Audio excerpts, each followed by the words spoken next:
Selamat pagi dan salam sehat untuk kita semua.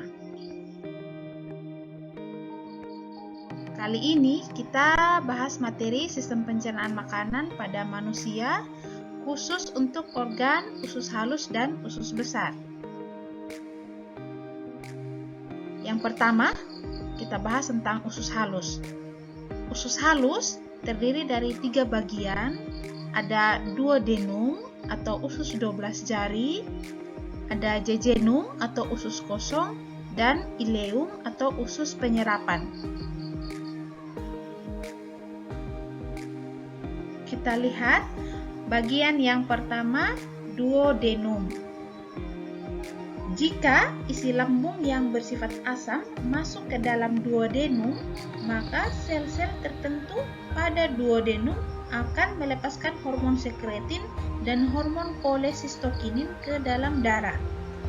Dan jika hormon sekretin sampai di pankreas akan merangsang produksi dan pelepasan getah pankreas. Sedangkan hormon kolesistokinin akan merangsang empedu untuk mengeluarkan bilus. Bilus itu sendiri adalah zat yang mengandung garam empedu dan bilirubin atau zat warna empedu yang dapat mengemulsi atau mencerna lemak. Kita bahas sedikit tentang pankreas. Bisa dilihat di gambar, ini adalah bentuk dari pankreas. Getah pankreas yang dihasilkan pankreas mengandung beberapa zat. Di antaranya ada natrium bikarbonat yang berfungsi menetralkan keasaman isi usus, ada enzim amilase yang berfungsi menghidrolisis pati menjadi maltosa dan glukosa, ada enzim lipase yang berfungsi menghidrolisis lemak menjadi campuran asam lemak dan monogliserida, ada enzim peptidase yang berfungsi membantu hidrolisis peptida menjadi asam amino, dan masih ada beberapa enzim lainnya. Kita lanjut, bagian yang kedua dari usus halus adalah jejunum. Di dalam jejunum, makanan mengalami pencernaan secara kimiawi oleh enzim yang dihasilkan oleh dinding usus. Ada beberapa contoh enzim, yaitu ada enzim enterokinase yang berfungsi mengaktifkan tripsinogen yang dihasilkan pankreas.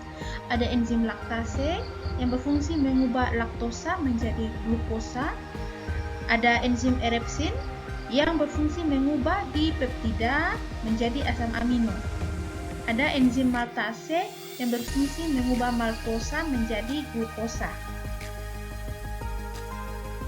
Selanjutnya ada enzim disakarase yang mengubah disakarida menjadi monosakarida.